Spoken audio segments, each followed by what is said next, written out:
For centuries, people have believed that Mary Queen of Scots was executed because she plotted to kill Elizabeth I. But here's the controversial part: Mary never actually said she'd kill Elizabeth. At least, not in any words you or I would recognize. Instead, she said it in code, a cipher so complicated she was sure nobody on Earth could crack it. Except they did.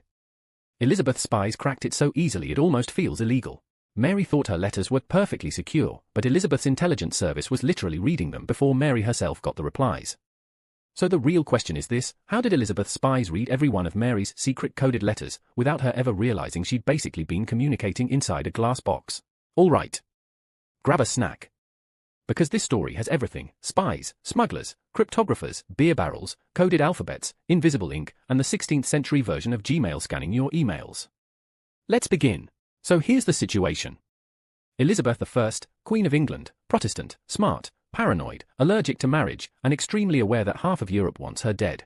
Mary Queen of Scots, her cousin, Catholic, charismatic, widowed, and awkwardly with a better hereditary claim to the English throne than Elizabeth.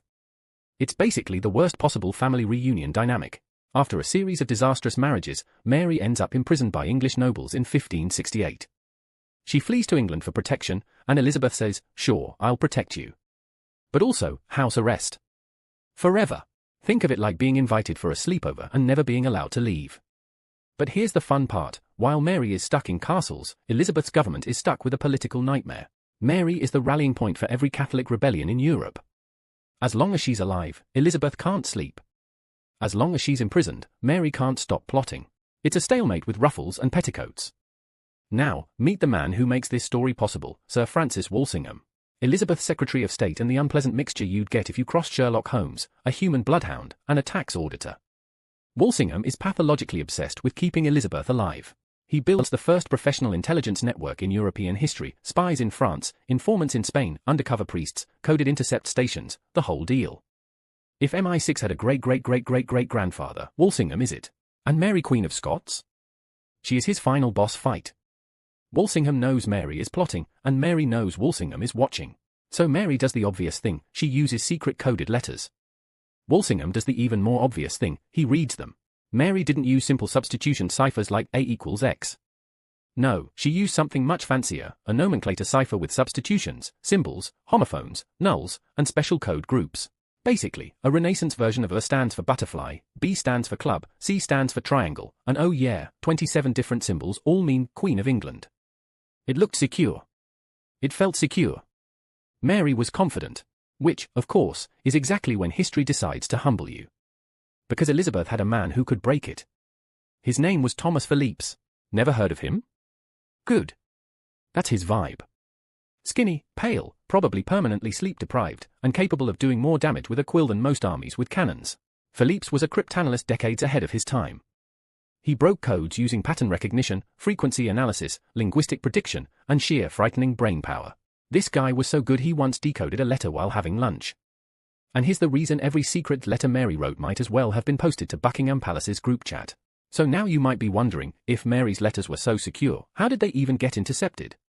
Oh, trust me, this part is ridiculous in the best possible way. Mary is imprisoned at Chartley Hall. Walsingham needs her to write letters so he can catch her plotting. Problem: Mary knows she's watched. Solution: Walsingham lets her think she's found a secure channel. Enter Gilbert Gifford, double agent, sneakiest man in England, probable Hufflepuff. He presents Mary's supporters with a genius idea: smuggle letters in and out of the castle using beer barrels. Yes. Beer barrels. The plan goes like this: a brewer delivers beer to the castle, the empty barrel goes back to the brewery, and inside the barrel are Mary's secret letters. Nobody checks beer barrels. It's beer. Beer is sacred. Mary trusts it. Elizabeth's spies also trust it, because the brewer is working for Walsingham. Every letter Mary sends, Walsingham reads it first. Every reply she gets, Walsingham writes it first. Mary is basically texting over Wi-Fi that Walsingham controls. And the wild part? She never suspects a thing. So you've smuggled a letter out of a castle, great. But now you need to open it. Mary's letters were sealed with wax and thread. If anyone opened it, she'd notice immediately.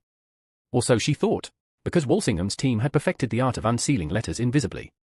They used heated knives, steam, precision thread needles, and counterfeit seals to reconstruct everything perfectly. They were basically 16th century forensic surgeons. Mary's letters were opened, copied, decoded, resealed, and sent on their way within hours. Mary saw nothing wrong because everything looked untouched. You know those videos where locksmiths pick a lock in 10 seconds while blindfolded? Imagine that, but with the fate of 2 kingdoms at stake. Now here's where things get juicy. Walsingham wasn't just reading Mary's mail. He was building a legal case against her? Elizabeth didn't want to execute Mary because killing another queen set a bad precedent. So Walsingham needed proof that Mary wasn't just passively involved. He needed evidence that she actively approved an assassination attempt. And eventually, the opportunity arrived. Summer 1586. A wealthy young Catholic named Anthony Babington decides he's going to free Mary, kill Elizabeth, and restore Catholic rule. A bold plan for a man who couldn't organize a picnic. Babington writes to Mary in code through the beer barrel system. Mary writes back in code through the beer barrel system. And Walsingham is sitting there thinking, yes, keep talking. Babington lays out his plan: 6 men to kill Elizabeth, a rebellion in England, a foreign invasion from Spain. Mary's reply is the moment everything collapses. She writes something like, "I support your plan. Let the assassins proceed." That is the line that seals her fate, even though her original wording was a bit vague. Philippe's, Walsingham's decoder, adds a tiny mark to Mary's letter to make it read more clearly as approval. Historians still debate this, but one thing is certain: Mary never realized her letter wasn't private. After decoding the letter, Philippe draws a tiny gallows at the bottom of his transcription. It is a signal to Walsingham that Mary has effectively signed her own death warrant. Walsingham sees it and knows the case is complete. After 18 years, he finally has her. Meanwhile, Mary is blissfully unaware that every message she sends is going straight through Elizabeth's spy network. On August 11, 1586, Mary receives a letter filled with extra code numbers and believes a rebellion is coming. She thinks salvation is near.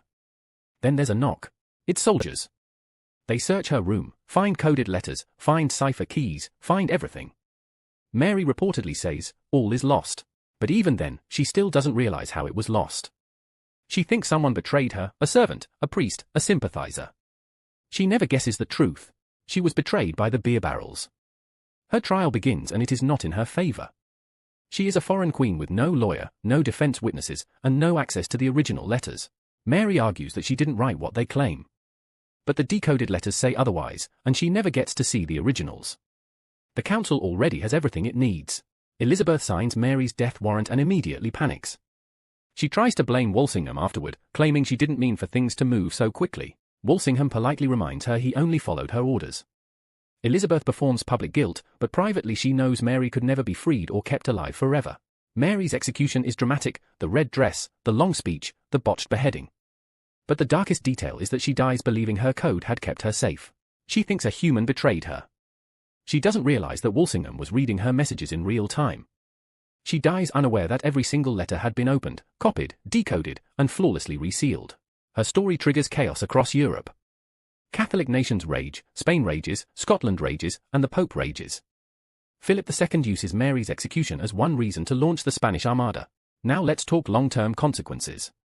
All this espionage, the barrels, the decoding, the double agents, becomes the blueprint for modern spycraft.